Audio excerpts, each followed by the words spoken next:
রেগে তাকাতেই দেখি অয়ন মুচকি হাসছেন। আমার রাগটা বাষ্প হয়ে উড়ে গেল। সবুজ সুতির পাঞ্জাবি পরেছেন উনি, পাঞ্জাবির বুকের দিকটায় হলুদ সুতার কাজ। আমার দিকে ঝুঁকে বললেন, রুমে ওকে ঝুঁকে মারা বাজে অভ্যাস তনুশ্রী। ছেলেরা ওকে মারলে মেয়েরা তাকে লুচ্চা, অসভ্য, অভদ্র উপাধি দেয়। এখন তোকে কি বলবো বলতো? আমি উঠে দাঁড়িয়ে বললাম, সরি। উনি পর্দাটা টেনে রিডিং টেবিলের কাছে যেতে যেতে বললেন, শুকনো সরিতে লাভ নাই। আমি না আপনার গার্লফ্রেন্ডের জন্য চুড়ি পছন্দ করে দিলাম, তাহলে কি সরিটা শুকনো হলো? অয়ন একটা বক্স হাতে নিয়ে এগিয়ে এসে কপাল কুঁচকে বললেন, তোকে একবারও বলছি ওগুলো আমার গার্লফ্রেন্ডের জন্য? বলেছি স্পেশাল মানুষের জন্য। তো আপনার স্পেশাল মানুষ কে কে হতে পারে? আন্টি, উনি তো কাছে চুড়ি পরেন না। আপু, সে তো আজ অন্য গয়না পরেছে।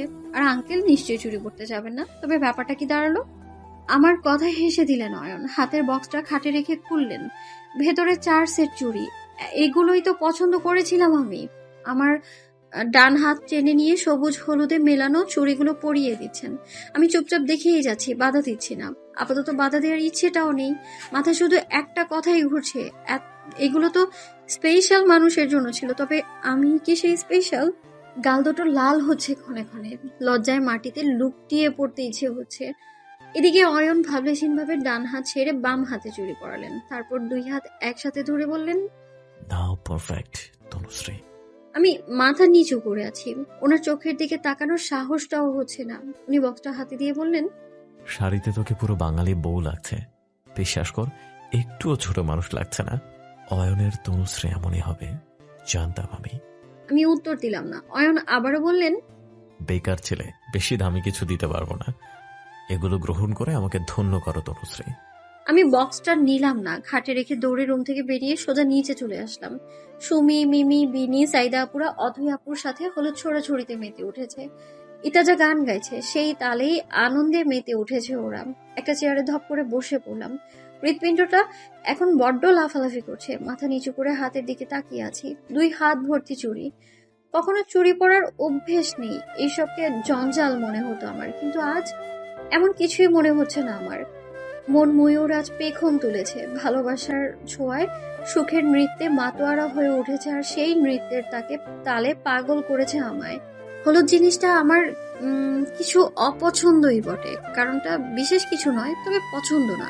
তা ওই বিরক্তিকর জিনিসটা আমার মুখে গলায় মেখে দিয়েছে সুমি আপু। হলুদের সাথে অ্যালোভেরা থাকায় আমার অ্যালার্জিতে পেয়ে বসলো। ডাইনিং এর বেসিনে হলুদ পরিষ্কার করছি আম্মু। আম্মু এতক্ষণ এখানে আমাকে বকাঝকা করছিল। এখন আপুর ফোন পেয়ে কথা বলতে বাইরে গেছে। মুখ ধুতে গিয়ে হাতও ভরিয়ে ফেলেছি। বিরক্তি নিয়ে কিছুক্ষণ পর পর আজীব শব্দটা উচ্চারণ করছি। জানার আন্টি আমার এই অবস্থা দেখে মুচকি হাসলেন। হাত টেনে আমায় চেয়ারে বসিয়ে নিজের গামছা দিয়েই আমার মুখ, হাত, গলা মুছে দিলেন। আমি অবাক চোখে ওনার দিকে তাকিয়ে আছি। এ যেন মায়ের ছোঁয়া। আমার শরীর খারাপ থাকলে আম্মু যেভাবে আদরের পরশ দেয়, এ যেন সেই পরশ। কি অবস্থা করেছে এই মেয়েটার! যে যা পছন্দ করে না তাকে সেটাই কেন দিতে হবে?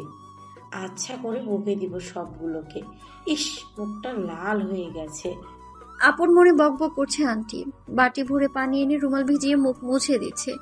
এমন সময় ইত্তাজার মা রুমে আসলেন। আমার অবস্থা দেখে আন্টিকে বললেন, এই অবস্থা হলো কিভাবে ভাবি? আর বলো না শারমিন, তনুটার হলুদ পছন্দ না, আর সবাই মিলে হলুদ লাগিয়ে দিয়েছে। আহারে বাচ্চা মেয়েটা। এমন ভাবে বাচ্চা মেয়ে বলল যেন আমি মায়ের কোলে শুয়ে আছি। রোজ 3 বেলা ফিডিং বোতলে দুধ খাওয়ায় আর নেড়ে চেড়ে ঘুম পাড়ায় আমার। মহিলাদের এমন আজব কনসেপ্ট না, শুনলে আমার প্রচন্ড হাসি পায়। শুধুমাত্র ভদ্রতার খাতিরে সামনে হাসতে পারি না। আমি তো নিতান্তই এক ভদ্র মানুষ। আম্মু ডাইনিং এ এসে আমার গলার মুখের দাগ দেখে আন্টিকে বলল, ওকে নিয়ে আর থাকতে পারবো না মনে হয়, কালই চলে যাওয়া উচিত। ওমা, কি বলছিস এসব? এতদিন পর আসলি অথচ খাতিরদারি করতেই পারলাম না। আরে খাতিরদারি অনেক করতে পারবি। যা মনে হচ্ছে অ্যালার্জিতে ধরেছে। ওর অ্যালার্জির গতি জানিস না, অনেক কষ্ট পায়। শারমিন আন্টি হায় হতাশ করে বলল, হলুদে সবার অ্যালার্জি দূর হয়, আর আপনার মেয়ের অ্যালার্জি আরো ঝেঁকে বসলো। আমিও তো এটাই ভাবছি, আগে ওর এমনটা হয়নি। আম্মুর কথায় মাথা নেড়ে আমিও সম্মতি জানালাম। বললাম, হলুদের জন্য না, হলুদের সাথে থাকা অ্যালোভেরা এই অ্যালার্জির কারণ। আম্মু আন্টিকে বলল, ওর অবস্থা এমন শুনলে ওর আব্বু রাগারাগি করবে। তাড়াতাড়ি বাসায় যেতে হবে, ডাক্তার দেখিয়ে শিওর হতে হবে সমস্যাটা কি। আন্টি আমার মাথায় হাত বুলিয়ে বললেন, তবে কাল অথয়ের বিয়ের পর বাসায় এসে দেখা করে যাস। না, আর এদিকে ফিরবো না, কমিউনিটি সেন্টার থেকেই চলে যাব। অয়ন পানি খেতে ডাইনিংয়ে এসেছে, গ্লাসে পানি ঢালতে ঢালতে বললেন, আন্টি, এইটুকু অ্যালার্জির জন্য কালই চলে যাবো। বউ ভাতটা অন্তত থেকে যাও। না রে অয়ন, ওর মুখ আরো লাল হয়ে যাবে সারা রাতে। জানি রাতে মোটেও ঘুমাবে না, কান্নাকাটি করবে। চিনিস না ওকে? আম্মুর কথায় অয়ন মাথা নাড়লেন, আমার দিকে একবার তাকিয়ে চেয়ারে বসে পানি খেলেন। আন্টি টিস্যু দিয়ে এখনো আমার মুখের পানি মুছেই চলেছেন। অয়ন বেরোতে নিলে আন্টি বললেন, অয়ন বাবা, জি আম্মু। তন্নুকে নিয়ে যা, সাথে সাথে থাকবি, খেয়াল রাখবি, আর কেউ যেন ওকে হলুদ না লাগায়। ঠিক আছে। বাধ্য ছেলের মতো আন্টির কথায় রাজি হলেন অয়ন। আমি উঠে ওনার সাথে বাইরে চলে আসি, মুখের মেকআপ আর একটুও বাকি নেই। পাশের গেট পেরিয়ে বাইরে চলে আসি দুজন। ঠান্ডা ঠান্ডা মৃদু বাতাসে ভালোই লাগছে এখানে। তুই এমনিতে একটা হলদে পাখি, হলুদ মেখে একদম ফার্মের মুরগির বাচ্চা হয়ে গিয়েছিলি। বেনিতে পেছনে বেলি ফুলের গাছড়াটা খুলতে খুলতে বললাম, হলদে পাখি মানে? এটা এক ধরনের পাখি, দেখতে হলুদ রঙের বলে আমাদের গ্রামে এটাকে বলে হলদে পাখি। হলদে পাখির আসল নাম কি? তনুশ্রী হয়তো। গাছড়া খোলা বাদ দিয়ে ওনার দিকে তাকালাম। উনি হাত দিয়ে সামনের দিকে ইশারা করে বললেন, হাঁটি। আমি আর কিছু না বলে পা বাড়ালাম। হাঁটতে হাঁটতে জিজ্ঞেস করলাম, আচ্ছা আমাকে হলদে পাখির মতো লাগলো কেন আপনার? অয়ন আমার দিকে না তাকিয়ে বললেন, তোর গায়ের রংটা অনেকটা হলদে রে, আই মিন জন্ডিস রোগী না, বাট কিছুটা হলুদ। তোকে যখন ছোট দেখেছি তখন এটা নোটিস করেছি। আর 10টা মেয়ের মতো তুই কালো সাদা কিংবা শ্যামলা নয়, হলদে পাখি। আমি হেসে বললাম, একটা মজার কথা জানেন, আমার আব্বু আমাকে হলদে পাখি বলে। আব্বু তো আমাকে প্রায়ই ছড়া শোনায়, হলদে পাখির ছানা, ধরতে যাওয়া মানা, ধরলে যাবে উড়ে অনেক অনেক দূরে, ময়নামতি গা, নূপুর দেয়া পা, বলেই শব্দ করে হাসলাম। উনিও হেসে বললেন, এখনো তোকে ছড়া শোনায়? হ্যাঁ ছোটবেলায় বেশি শোনাতো, তবে এখন শোনায় না। বাহ, নাইস তো। আমি কিছুটা লাফিয়ে উঠে ওনার পাঞ্জাবির হাতা খামচে ধরে বললাম, আপনার স্পেশাল মানুষের চুড়িগুলো আমায় কেন দিলেন নয়ন ভাই?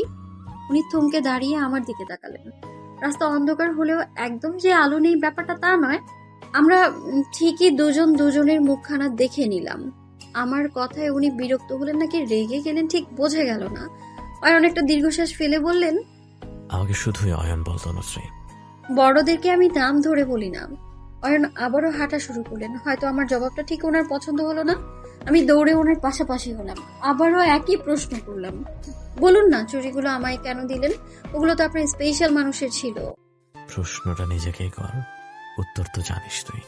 কপাল কুচকে রেখে ছোট ছোট করে ফেললাম আমি। এই কেমন হেয়ালিপনা! যদিও আমি উত্তরটা জানি, কিন্তু আবারও জানতেই চাচ্ছি, শুনতে চাচ্ছি ওনার মুখ থেকে, কারণ আমি তো ভুলও হতে পারি। চল বাসা ফিরে যাই। আচ্ছা। বাসার গেটের সামনে গিয়ে উনি হঠাৎ আমার গালে হাত ছোঁয়ালেন। ওনার দিকে তাকাতেই বললেন, তোর এই অসুস্থ মুখটা দেখিয়ে বিদায় দিতে হবে, তাও এত দ্রুত? আমি হেসে বাসায় ঢুকে গেলাম। উনি ভেতরে আসলেন। খোলা বারান্দার একপাশে দাঁড়িয়ে অনুষ্ঠান দেখছি। এমন সময় ইত্তেজার আগমন ঘটে। আমায় দেখে বলল, তন্ধির মুখে কি হয়েছে? আমি কিছু বলার আগে অয়ন বললেন, অ্যালার্জি সমস্যা। ইত্তেজা নিজের হাত দেখিয়ে আমায় জিজ্ঞাসা করলো, হলুদ লাগাতে পারি? ইত্তেজার হাতে হলুদের বাটি দেখে আমি একটু সরে গেলাম। এই ভয়ঙ্কর জিনিসটা আমি আর দেখতে চাই না। কে এত পাকনামি করে এতে অ্যালোভেরা মিশিয়েছে? অয়ন ইত্তেজার কাঁধে হাত দিয়ে বললেন, হলুদের কারণে বেচারার এই অবস্থা হয়েছে ইত্তাজা। ও মা, সে কি কথা? হলুদেও কারো এমন হয় নাকি? আমি একটু বিরক্ত হয়ে বললাম, হতেই পারে, এখানে অবাক হওয়ার কি আছে বলে মনে হয় না। চুপচাপ প্রস্থান করলাম। সবার এই এক প্রশ্নের উত্তর দিতে মোটেও ভালো লাগছে না আমার। পুরো মুখ জ্বলছে, যেন কেউ আগুন লাগিয়ে দিয়েছে। না খেয়ে আবার ঔষধও খেতে পারবো না। অথবা রুমে এসে পর্দা টেনে আয়নার সামনে দাঁড়ালাম। অয়নের কথার অর্থ মেলানোর চেষ্টা করছি। আমি যা বুঝি তার সত্য নাও হতে পারে। আমি কেন অয়নের স্পেশাল কেউ হব? এই কেন আমায় কুড়ে কুড়ে খাচ্ছে? গাজরা খুলে ড্রেসিং টেবিলের উপর রাখলাম। গলা ও কানের গয়নাগুলোও খুললাম। হাতের চুড়িগুলোর দিকে চোখ যেতেই সন্ধ্যার কথা মনে পড়লো। চোখ বন্ধ করে অনুভব করছি অয়নের স্পর্শটা। ঠিক কেন এত ভালো লাগছে বুঝতেই পারছি না। ইস, আবারও সেই কেন? বেশ অনেকটা সময় পেরিয়ে গেল এভাবেই। দরজায় নক করতেই চমকে তাকালাম। আম্মু এসেছে। আমার হাতে একটা ওষুধের টিউব দিয়ে বলল, অয়নকে দিয়ে আনিয়ে নিয়েছি, লাগিয়ে নাও। ব্যথায় কান্নাকাটি করো না এখানে, আমার একটু কাজ আছে, না হলে আমি লাগিয়ে দিতাম। ব্যাপার না আম্মু, আমি লাগিয়ে নিব। আম্মু চলে গেল। অথই আপুর বিয়ে কাল, সে উপলক্ষে পিঠা বানাচ্ছে সবাই।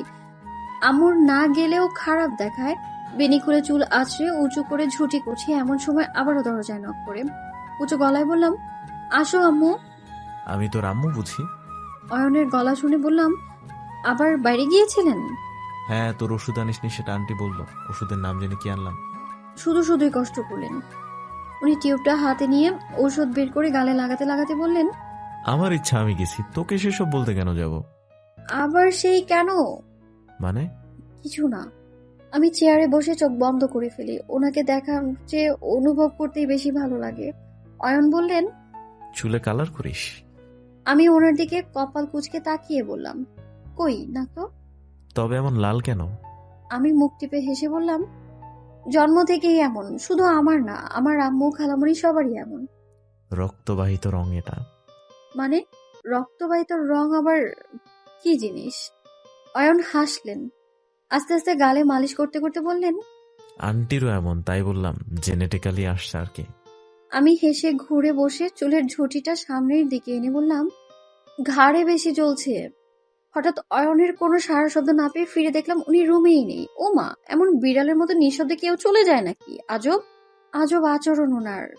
আমি নিজে মলমটা লাগিয়ে নিলাম। বিছানায় শুয়ে চোখ বন্ধ করি, ঘুমোতে পারছি না। চোখ বন্ধ করলেই অয়নের কথায় মনে পড়ছে আমার, কিভাবে আমার হাত ধরে চুড়ি পরিয়ে দিচ্ছিল।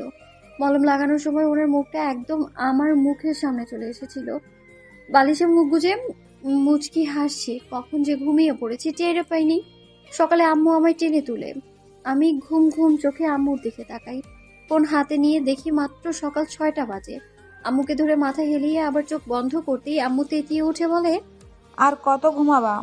উঠো, অথয়ের সাথে পার্লারে যাবা না? আম্মু আমায় টেনে নিয়ে ওয়াশরুমে ঢুকিয়ে বলল। একটু পরেই সবাই বেরিয়ে যাবে, তাড়াতাড়ি ফ্রেশ হয়ে আসো। আমি ঘুম জড়ানো কণ্ঠে জবাব দিলাম, আম্মু শাড়িটা খুলে দাও না। মেয়েটা জ্বালিয়ে মারবে তো, এত নেকা মেয়ে নিয়ে আর পারি না। 30 মিনিট পর গোসল সেরে ফ্রেশ হয়ে সুতির 3 পিস পরে রুমে আসলাম। অথই আপু হেয়ার ড্রায়ারে চুল শুকাচ্ছে। আমায় দেখে বলল, চুল শুকাবি? ঘুমাবো বলেই ধপাস করে বিছানায় শুয়ে পড়লাম। আম্মু খাবারের প্লেট নিয়ে রুমে এসে আমায় টেনে তুলে ধমক দিয়ে বলল, রাতে তো না খেয়ে ঘুমাইছিলি, এত ডাকলাম উঠলই না। খাও এখন চুপচাপ। আম্মু খাইয়ে দিচ্ছে আর আমি চুল মুছছি। গালে আবার খাবার ঠুসে নিয়ে গাল ফুলালেই আম্মুর ধমক খেতে হচ্ছে। আপু হেয়ার ড্রায়ার আমার হাতে দিয়ে শাড়ি পরতে গেল। কমলা রঙের সুতি শাড়ি পরে পার্লারে যাবে আপু, আর সেখানে বিয়ের সম্পূর্ণ সাজ দিবে। আম্মু তাড়াতাড়ি আমায় খাইয়ে হাত ধুতে বেরিয়ে গেল। আমি চুল শুকাতে ব্যস্ত হয়ে পড়লাম। খাওয়ার পর ঘুমটা অনেকটাই কেটে গেল। ড্রেসিং টেবিলের সামনে দাঁড়িয়ে দেখি মুখের লাল দাগগুলো অনেকটাই কম, ফোলা ভাব কিছুটা থাকলেও কালকের মতো এতটা নেই। ঘাড়ের দিকে জ্বলছে এখনো, হাত দিয়ে বুঝলাম এখনো বেশ ফুলে আছে। আমার রুমে এসে এবারেও এক রাম ধমক দিল। ব্যাগ গুছিয়ে নাও, একেবারে বেরিয়ে যাব আমরা। আচ্ছা গুছাচ্ছি, আগে আমার সাদা গাউনটা তো বের করে দাও। ব্যাগ গুছিয়ে আর সাদা গাউনটা আলাদা একটা শপিং ব্যাগে ঢুকিয়ে নিলাম। রুম থেকে বেরিয়ে সবাই দেখি যার যার কাজে ব্যস্ত। আমি আপন মনেই হেঁটে বাগানে চলে গেলাম। বাগানে গিয়ে সাদা গোলাপ গাছটার দিকে তাকিয়ে আছি আমি। একটা ফুলও নেই, শুধুই পাতা। হয়তো এই কয়েকদিন এটার যত্ন করেনি কেউ, কুড়িয়েও শুকিয়ে যাচ্ছে। হাতের ফোনটা বেজে উঠতেই দেখি মানহা কল করেছে। রিসিভ করলাম।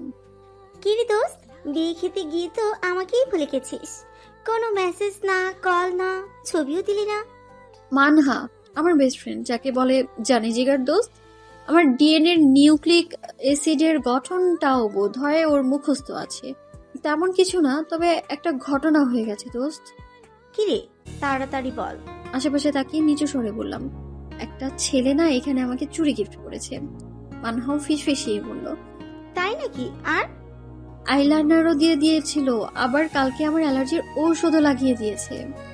মানহা হঠাৎ চিৎকার দিয়ে বলল, ওহো, আহা, তুনু মনু আমার প্রেমে পড়েছে। একটা ছেলে মনের আঙিনাতে থির পায়েতে আবার থেমে স্বাভাবিকভাবেই বলল, তোর দিকটা কি তা তো বল দোস্ত। বলছি। তনুশ্রী, অয়নের ডাকে ফিরে তাকিয়ে ফোন রেখে দিয়ে বললাম, জি। শরীরের কি অবস্থা? আমি নিজের মুখে হাত বুলিয়ে বললাম, এখন তো ঠিক আছি। কাল রাতে আচমকা কোথায় চলে গিয়েছিলেন? অয়ন কপাল কুঁচকে বললেন, এভাবে কখনো কারোর সামনে নিজের ঘাড় উন্মুক্ত করিস না, বিষয়টা বেমানান। তুই অ্যাডাল্টস তনুশ্রী, এসব তোর বোঝা উচিত। আমি মাথা নিচু করে ফেললাম। ঠিকই তো, এটা করা তো একদমই উচিত হয়নি। ওনার কোনা হাতের আঙুলে পেঁচাচ্ছি আর খুলছি। অয়ন এগিয়ে এসে বললেন, তোর সাদা গোলাপ পছন্দ?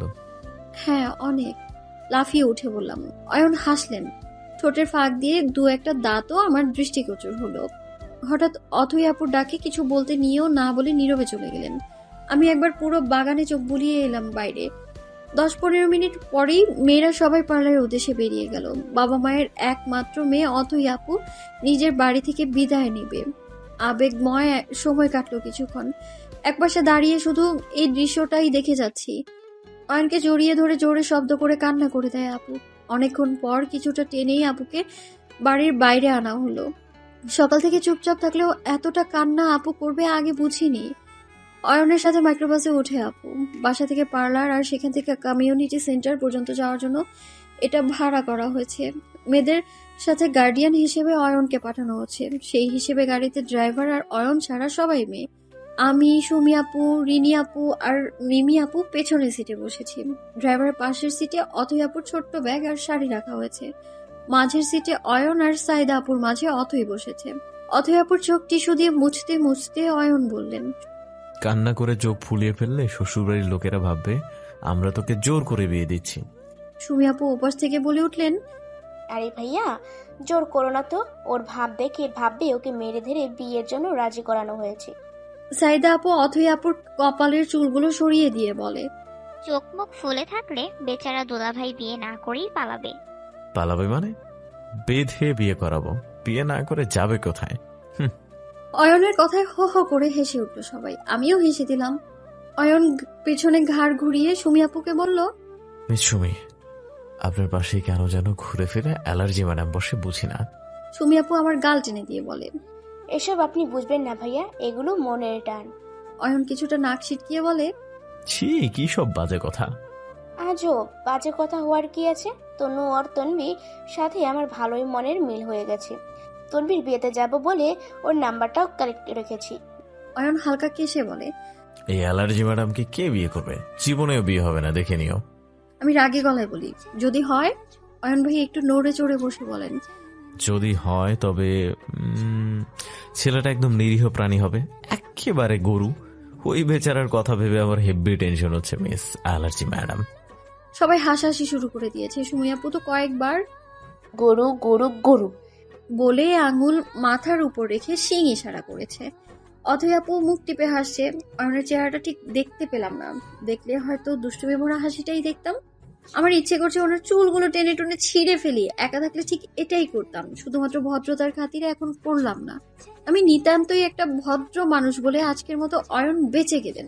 পার্লারে সবার আগে আমার সাজটাই শেষ হয়েছে। অথই আপুকে এখনো শাড়ি পরানো হচ্ছে। একের পর এক কুচি আর এদিকে ওইদিকে দেয়া ভাঁজগুলো দেখলে যে কোনো কেউ বিয়েতে শাড়ি পরার প্ল্যান বাদ দিয়ে সন্ন্যাসী হবে। আমি পার্লার থেকে বেরিয়ে এসে দেখি অয়ন ড্রাইভারের সাথে আড্ডায় ব্যস্ত।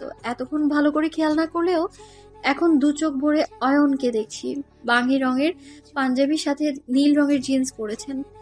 পাঞ্জাবি হাতা ফোল্ড করে বুকের কাছের বোতামগুলো খুলতে খুলতে আমার দিকে তাকান উনি, আর আমার দিকে এগিয়ে এসে বললেন, পুরাই সাদা পেটনি লাগছে, এমন সাদা গাউন কেউ পরে? কপাল কুঁচকে বললাম, তো কি পরবো? উনি আমার কানের কাছে মুখ এনে বললেন, বেনারসি পরবি, লাল বেনারসি। আমি দু চোখ ভরে দেখব, যেমনটা একটু আগে তুই দেখছিলি। আমি হক চকিয়ে উঠলাম। হ্যাঁ হ্যাঁ, উনি তবে আমার দৃষ্টিও খেয়াল করেছেন। অয়ন অন্যদিকে তাকিয়ে মুচকি হাসছেন। দ্রুত পায়ে গাড়ির দিকে আসতে নিলে অয়ন হাত টেনে বললেন, চল ঘুরে আসি। অবাক চোখে ওনার দিকে তাকাতেই বললেন, চোখ পাকিয়ে লাভ নাই, যে বাহিনী ভেতরে গেছে কমপক্ষে 2 ঘন্টার টান লাগবে, অ্যাটলিস্ট 1 ঘন্টা তো লাগবেই। বর এসে আবার ফেরত না চলে যায়। আমি অট্ট হাসিতে ফেটে পড়তেই বললেন, তোকে তো পারফেক্ট পেতনি অ্যাওয়ার্ড দেওয়া উচিত। এমনি কেউ হাসে? কানের 14টা বাজাই দিলে। আমি একটু উঁচু হয়ে ওনার কান টেনে মুখের কাছে এনে জোরে বললাম, এমন ভাবে হাসবো যা জীবনেও ভুলবেন না। কান চুলকাতে চুলকাতে হাঁটছেন উনি। আমি তাড়াতাড়ি হেঁটে ওনার সামনে সমান হয়ে ওনার এক হাত ধরে বললাম, ধরে রাখুন, না হলে পড়ে যাব। চোখ সরু করে আমার দিকে তাকালে আমি দাঁত কেলিয়ে কিছু বলতে যাব, তার আগেই সামনে থেকে আসা এক ছেলে বলল, আরে অয়ন যে, কি খবর? আজ অথয়ের বিয়ে আর তুই এখানে কি করছিস? আমি ওনার হাত ছেড়ে দিলাম। অয়ন হাসি মুখে সেই ছেলের সাথে কোলাকুলি করে কুশল বিনিময় করলো। কথা কথা বুঝলাম ছেলেটির নাম সোহাগ, অয়নের বন্ধু। সোহাগ আমার দিকে তাকিয়ে বলল,